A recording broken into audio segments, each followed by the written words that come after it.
जय श्री राम। गुरु कृपा ज्योतिष कार्यालय में आप सभी का हार्दिक स्वागत है।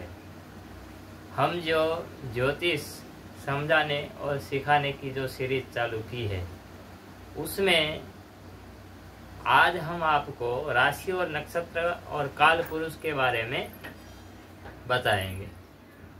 तो हमने बृहद जातकम का 2 श्लोक लिया है, जिससे हम आपको समझाएंगे कि राशि और नक्षत्र के बारे में ज्योतिष में कैसे देखा जाता है, जन्म कुंडली में उसका क्या महत्व है।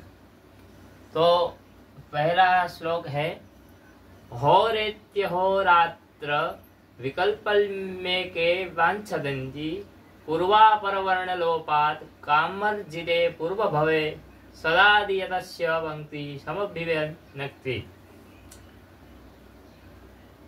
अभी यहाँ होरा शब्द, अहोरात्र शब्द का बारे में बताया और ज्योतिष में कहा गया है मुख्य रूप से संहिता, होरा, सिद्धांत संहिता और होरा, ऐसे 3 जो मुख्य ग्रंथ बताए गए हैं ज्योतिष में।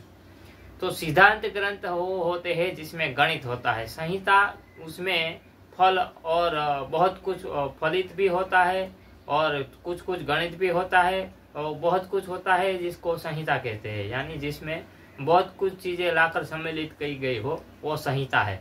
होरा का जो अर्थ है वो फल देखने की जो रीति, जो ग्रंथ है, यानी जन्म कुंडली के आधार पर जिसका फलित किया जाता है उसको होरा कहा जाता है।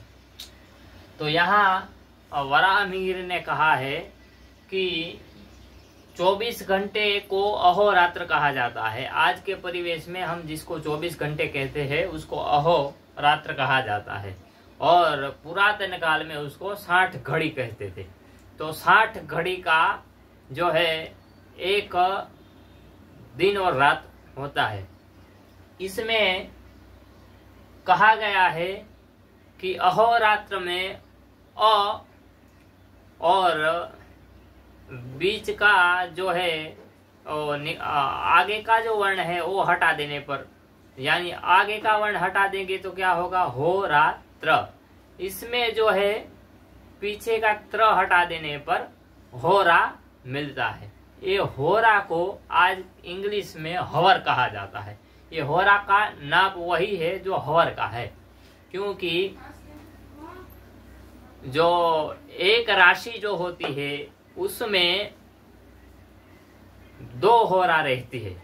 15 एक राशि 30 अंश की होती है, 15 अंश तक एक होरा, 15 से 30 तक दूसरी होरा, ऐसे 2 होरा एक लग्न में मानी गई है, एक राशि में मानी गई है। यानी मोटा मोटा हमने आपको पहले भी बताया था कि मोटा मोटा 2 घंटे का एक लग्न माना जाता है। सूर्योदय से सूर्यास्त तक जो समय है या सूर्योदय से सूर्योदय का जो समय है उसको कैलकुलेशन करके उसके अगर 24 भाग किए जाए तो उसका जो एक भाग निकलता है वो एक होरा का है। यानी वो आपकी जो है वो उसके द्विगुणित करने पर यानी मोटा मोटा 2 घंटा होने पर एक लग्न का मान होता है।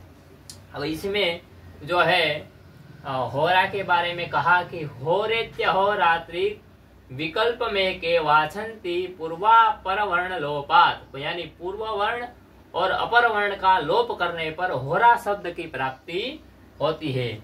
और ये होरा क्या है, कर्मार्जितम पूर्व भवे श्रद्धादि यतस्य पंक्ति, यानी जातक ने पूर्व जन्म से अर्जित किया हुआ जो कर्म है, पुण्य और पाप, जो अभी दोनों प्रकार का जो कर्म है, पूर्वार्जित कर्म, पूर्व भवे सदादि यतस्य पंक्ति, कर्म अर्जित पूर्व भवे, यानी पूर्व भव में अर्जित किया हुआ कर्म जो है उसके बारे में कहा है कि उसको बताने वाला जो शास्त्र है उसको होरा शास्त्र कहते हैं। जैसे हमें कोई सागर में जाने के लिए नौका की आवश्यकता होती है सागर पार करने के लिए, इसी प्रकार से भव सागर से पार करने के लिए हमें और उसमें नौका में जब हम जाते हैं तो उसमें बहुत सारा सामान भी साथ में कुछ ले जाते हैं, उसी को होरा कहते हैं। क्योंकि इसी से हम जो है जातक के पूर्व जन्म के कर्म को देख करके निर्देश करना चाहिए कि उनको क्या करना चाहिए, क्या नहीं करना चाहिए, धर्म का आचरण क्या करना चाहिए, कैसे करना चाहिए, उनसे पूर्व जन्म में क्या गलती की है उसका सुधार कैसे करे, इसके लिए जन्म कुंडली देखनी चाहिए। अब दूसरा श्लोक हम बताते हैं, कालांगानी वरांगमान मूरो यत क्रोडवाशो मृदो वस्तिव्यरज्ञनमूरु जानु युगले जंघे तकोद्विन्द्वयम् मेषार्षि प्रथमाने वक्षत्र चरण चक्रस्थी दाराशयो राशिक्षेते गृहश्रभानि भवनम चैकार्थ संप्रतया। यानी इसमें हमने शास्त्रों ने राशि और नक्षत्रों को मिला करके एक पुरुष की कल्पना की है जिसको काल पुरुष कहते हैं। तो राशि और नक्षत्र को जानने की आवश्यकता है हमें। कुंडली हमने जान ली कैसे बनती है और उसमें कितने भाव होते हैं, कितनी राशि होती है वो जान ली। तो उसी के अंदर ये राशि और नक्षत्र भी होते हैं। तो राशि जो है वो मेष से लेके मीन होती है और अश्विनी से रेवती लेकर तक जो नक्षत्र है 27 नक्षत्र होते हैं, उनको एक काल पुरुष कहा गया। तो उसमें जो है उसके काल के अंग जो है वो कहे गए हैं। तो जो मेष राशि है, मेष राशि जो है वो काल पुरुष का सिर है। वृषभ राशि है जो काल पुरुष का मुख है। मिथुन राशि है वह वक्षस्थल है यानी छाती। उसके बाद आएगी कर्क राशि तो हृदय है। सिंह राशि पेट है और कन्या राशि जो है वो नाभि और नाभि के आसपास का क्षेत्र है।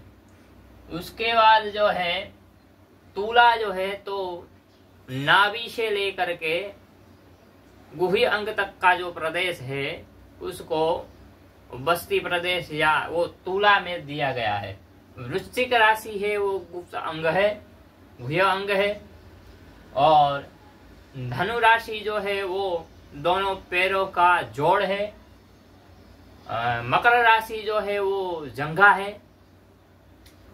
और कुंभ राशि जो है मकर राशि जो है वो पैरों का जो जंघा का प्रदेश है। और जो कुंभ राशि है वो भी पैर का प्रदेश है। और मीन राशि को पूरा पैर मानते हैं यानी तलवे का जो भाग है वो है। आपने कहीं कहीं चित्र में जो देखा होगा कि जो कुंडली होती है उसमें वास्तु पुरुष जैसा कुछ दिखाया जाता है जिसको काल पुरुष कहा गया है। वो जो है छोटे बच्चे की तरह सिकुड़ करके रहता है, जिसमें उसके सिर तक उसका पैर का अंगूठा जो हो जाता है ऐसे सिकुड़ करके, तो वो काल पुरुष है। ये वही है, इसके बारे में बताया गया। अब इसमें देखिए ये काल पुरुष के जो बारे में हमने जाना, उसमें राशि और नक्षत्र होते हैं। तो 9 एक राशि जो है 30 अंश की, एक नक्षत्र जो है वो आपको 13 डिग्री 20 अंश का होता है, उसका एक चरण 3 डिग्री 20 का होता है। तो इस प्रकार से जो है 9 चरण एक राशि में होता है, यानी 2.25 नक्षत्र। 2.25 एक नक्षत्र में 4 चरण होता है, फिर दूसरा नक्षत्र का 4 चरण जुड़ने पर 8 हुआ, और एक नक्षत्र का 1 चरण जुड़ने, ऐसे 9 चरण का एक राशि का मान कहा गया। एक राशि में 9 चरण होते हैं नक्षत्रों के। तो और इसमें जो है राशि और नक्षत्र को कहीं कहीं क्षेत्र, गृह, क्ष, भवन ऐसे इनके शब्द प्रयोग में किए गए हैं। ये सब इसी के शब्द है। राशि को क्षेत्र भी कहते हैं, गृह भी कहते हैं, भवन भी कहते हैं। तो इस प्रकार से आगे जो जो शब्द हम यदि कहीं उसका उपयोग करें तो आपको समझ लेना चाहिए कि हम किसके बारे में बात कर रहे हैं। तो ये काल पुरुष के अंग कहे। अब इसका प्रयोजन क्या है फलित में? तो प्रयोजन ये है कि मान लीजिए कि मेष राशि में कोई पाप ग्रह पड़ा हो, मेष राशि पीड़ित अवस्था में हो, तो इसका मतलब ये है मेष राशि का जो कारक ग्रह है वो भी पीड़ित अवस्था में हो, तो इसका अर्थ ये है कि जातक को मस्तक में पीड़ा होगी या सिर पीड़ा, सिर दर्द, मस्तक में कष्ट, मस्तक संबंधी जो है रोग होना या मस्तक में कष्ट होना, ये मानना चाहिए। वृषभ राशि में यदि ऐसा कुछ हो, वृषभ राशि पीड़ित अवस्था में हो, वृषभ राशि का स्वामी पीड़ित में हो, वृषभ का कारक भी जो कारक वारक जो हम आगे आपको बताएंगे, तो इस प्रकार से उसको मुख संबंधी समस्या कहनी चाहिए, मुख में कुछ न कुछ प्रॉब्लम रहेगा। तो ये इसका जो अंग हमने माना काल पुरुष के, वो इसी प्रकार नक्षत्र को भी काल पुरुष के अंग माने गए हैं। तो राशि आप जानते हैं कि 12 होती है, नक्षत्र 27 होते हैं। ज्योतिष सीखने के लिए आपको ये याद करना बेहद जरूरी है कि राशियों का नाम क्या है और नक्षत्रों के नाम क्या है, कौन सा नक्षत्र कहाँ किस राशि में पड़ता है। ये सब बेसिक जानकारी, कुछ चीजें आपको गूगल से भी प्राप्त हो सकती है, लेकिन फलित जो है वो पूर्ण रूपेण प्राप्त नहीं हो सकता। इसलिए हम प्रयास कर रहे हैं कि आप जो है जन्म कुंडली कैसे देखें, उसमें क्या देखा जाता है, क्या होता है। तो मुख्य रूप से आप ये समझिए कि जन्म कुंडली देखने का प्रयोजन ये है कि पूर्व जन्म में हमसे जो हुए कर्म है उसको जन्म कुंडली बताती है, जिससे हमें सावधान करती है कि हमें पूर्व जन्म ने क्या किया था, क्या गलतियां की थी, जिसको हमें सुधारने की आवश्यकता है, और इससे हम मोक्ष को प्राप्त कर सकते हैं। इसीलिए ज्योतिष को जो है वेदों का नेत्र कहा गया है।